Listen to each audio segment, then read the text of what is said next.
మగవాడికి ఏ ఆడపిల్లకి అసలు వెనక ఉండే అంతటి ఎమోషన్లు అసలు ఉన్నాయా? లేవండి అస్సలు. ఈ లోపలే అందరూ హాయ్ అని చేతి పట్టుకునిట్టాడు. అసలు పరాయి మగవాడి చెయ్యి తగలటం ఏంటి? నువ్వెంతో పవిత్రంగా ఉన్నావు. ఉన్నప్పుడు అది ఎందుకు? మగవాళ్ళు కూడా దాన్ని ప్రోత్సహించకూడదు. చెప్పాలి మగవాళ్ళు కూడా. ఏంటి ఇప్పుడు మనకి వంట చేస్తున్నామండి. దాంట్లో ఏది వెయ్యాలో, ఏది వెయ్యకూడదో, ఏదేస్తే చేదుగా ఉంటుందో అన్నీ మనకు తెలుసు. మరి ఇది అట్లా చెయ్యకపోతే ఆ వంట అసలు ఎవరు తింటారు? అంతే కదండి. మగవాళ్ళు కూడా దీన్ని ఖచ్చితంగా ఖండించాలి.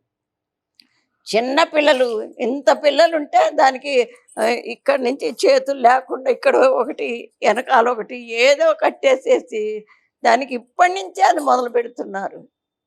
అసలు సృష్టి అంటే ఎంత పవిత్రమైన కార్యం.